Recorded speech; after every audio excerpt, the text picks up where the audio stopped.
Today we're diving into something real, something uncomfortable, but something we have to talk about. Why are so many young people getting hooked on porn? And not just hooked, trapped in a cycle that's messing with their minds, their relationships, and their futures. Picture this, a 15-year-old kid alone in his room, scrolling on his phone late at night. He's not just curious, he's caught in a loop, chasing a high he can't quite catch. Why does this happen? How does something as common as porn turn into an addiction that's wrecking lives? And what's the way out? Let's unpack this step by step because the data is shocking and the stories are real. Let's start with a moment that hit me hard when I was researching this. In a 2023 survey by Dignify, a UK charity focused on sexual abuse, they talked to 4,000 teens aged 14 to 18 in Hertfordshire. The findings? 22% of them were watching porn multiple times a week, 1 in 5 of those kids admitted they had a porn habit, and 1 in 10 said they felt addicted. That's not just a number, that's hundreds of kids in one county alone stuck in a pattern they can't break. The Guardian reported this on March 10, 2023, and it's a wake-up call. Some of these kids were as young as 3 when they first saw porn, 3 years old. Can you imagine what that does to a developing brain? So, what's going on here? Why does porn have this grip on young people? To get it, we need to talk about the brain. When you watch porn, your brain lights up like a slot machine hitting the jackpot. It releases dopamine, that feel-good chemical tied to pleasure. It's the same rush you get from winning a game or eating your favorite food. But here's the catch. The more you watch, the less your brain responds to that same level of stimulation. It's like needing a stronger coffee every morning just to feel awake. Studies from the Journal of Sexual Research, 2020, show that repeated exposure to porn can desensitize the brain's reward system, pushing teens to seek more frequent or extreme content to get that same high. It's not just about watching, it's about needing to watch, even when it starts to hurt.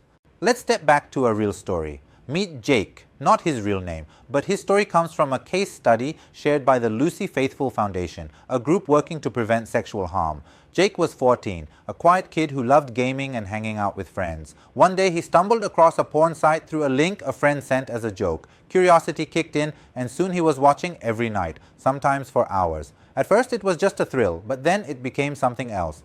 He started feeling guilty, hiding his phone, lying to his parents. He'd snap at his mom for no reason, skip soccer practice, and bomb his math tests.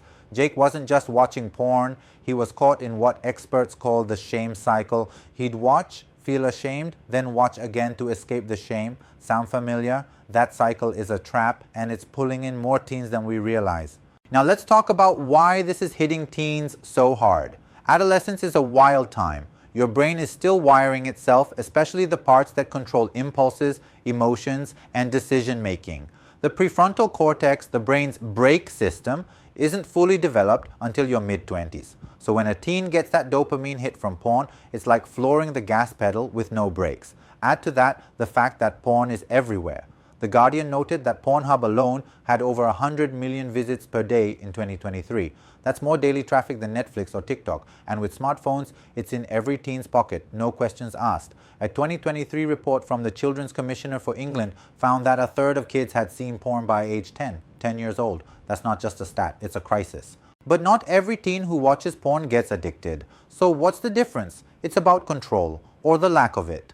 Addiction isn't just about how often you watch, it's about what it's doing to your life. Are you skipping school to stay up late watching? Lying to your parents about what's on your screen? Feeling like you can't stop even when you want to? That's when it's a problem. Psychologists like those at the American Psychological Association 2021 compare it to gambling or gaming addiction. It's not the act itself, but the compulsive need that takes over. And for teens, that need often ties back to something deeper: stress, loneliness, or even trauma. Let's dig into the causes.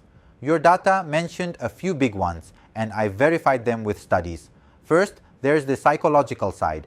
Teens dealing with low self-esteem or anxiety might turn to porn as a quick escape. It's like a bandage for emotional pain, temporary relief, but it doesn't heal the wound. Then there's the biological angle. That dopamine rush we talked about. It's not just a feel-good moment. It rewires the brain over time. A 2019 study in Neuroscience and Biobehavioral Reviews found that heavy porn use can reduce gray matter in areas tied to impulse control, making it harder to say no. Social factors play a huge role too. Peer pressure, lack of parental oversight, or just the fact that porn is normalized online. It all adds up. And if a teen's got ADHD, depression, or a history of abuse, they're even more vulnerable. The Lucy Faithfull Foundation says teens with minimal emotional support or a family history of addiction are at higher risk. It's like a perfect storm. Now, let's talk about what this does to a teen's life. The effects are no joke. Porn can warp how kids see relationships and intimacy. A 2023 report from the Children's Commissioner for England found that over 2/3 of young adults had seen violent porn before 18. That's not just explicit, it's aggressive, often non-consensual content. Teens start thinking that's what sex is supposed to be like. It's like learning to drive by watching a Fast and Furious movie. Unrealistic and dangerous. This can lead to trouble forming real connections because porn sets expectations no human can meet. Then there's the isolation. Kids spend hours alone, glued to screens instead of hanging out with friends or family. Grades slip, hobbies fade, and suddenly they're withdrawing from the world. The shame cycle we mentioned earlier, it's brutal. Guilt and embarrassment pile up, but instead of reaching out, teens double down on watching to numb those feelings. It's like trying to put out a fire with gasoline. Over time, this can lead to depression, anxiety, even aggression. A head teacher quoted in The Guardian, March 10, 2023, said her school saw a spike in sexual assault reports and she linked it directly to violent porn. Kids were acting out what they saw, thinking it was normal. That's not just a personal struggle, it's a societal problem. So how do we spot this in teens? It's tricky because the signs can look like typical teen behavior. Mood swings, secrecy, staying up late. But there are red flags. Are they defensive about their phone, always clearing their browser history, or using incognito mode? Maybe they're tired all the time, skipping meals, or bombing at school.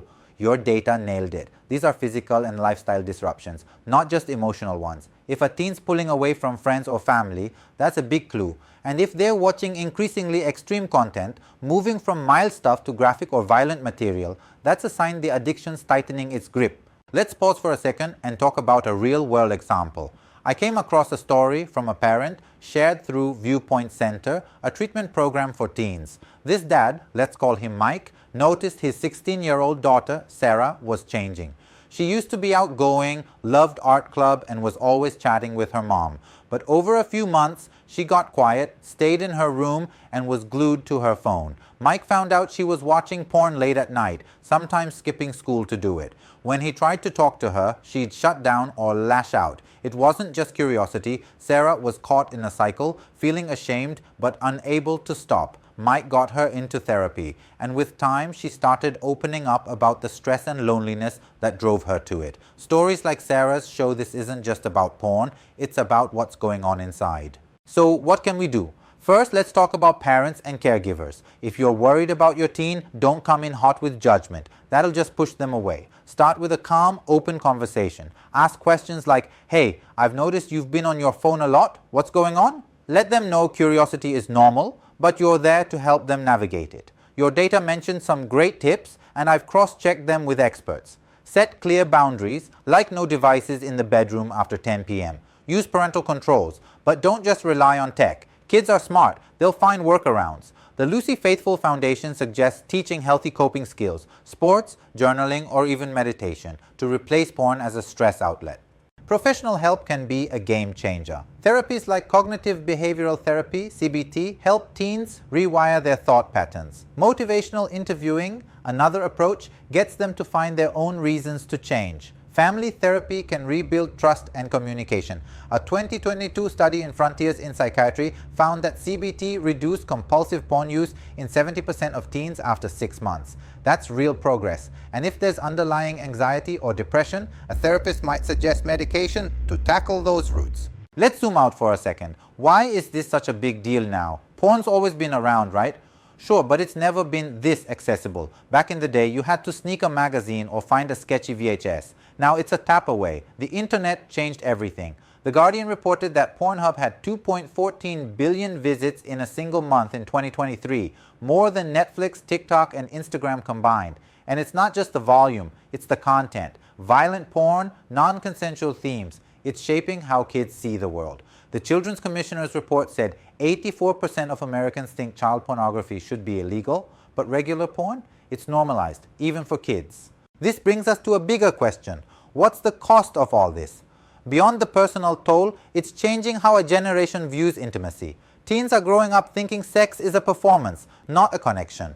They're learning from scripts that don't include consent or respect, and schools are feeling it. That head teacher from Hertfordshire said they had to bring in special training because sexual assault reports were spiking. Kids were mimicking what they saw online, thinking it was okay. It's like they're playing a game with rules they don't understand, and the stakes are way too high. But here's the hope. We can break this cycle. It starts with talking, not preaching, but listening. Parents, teachers, friends, everyone's got a role. Educate teens about what porn really does to their brains and their relationships. Show them there's a better way to handle stress or loneliness. And if you're a teen watching this, know this: you're not alone and you're not broken. Reaching out for help, whether it's a parent, a counselor, or a trusted friend, is the strongest thing you can do. Shame thrives in silence, but it falls apart when you speak up. So, what does this teach us about our world today? We're living in a time where technology moves faster than we can keep up. It's giving us access to everything, good and bad, at lightning speed. But we've got the power to set boundaries, to choose what shapes us. This isn't just about porn, it's about how we handle temptation, how we protect our minds, and how we build real connections in a digital age. If we don't talk about this now, we're leaving a whole generation to figure it out alone. And that's not okay. Thanks for sticking with me through this. If this hit home, drop a like, hit subscribe, and ring that bell so you don't miss our next deep dive. Share your thoughts in the comments. What's one thing we can do to help teens break free from this cycle? I'm Kundan Yashputra, and I'll see you in the next one. Stay curious.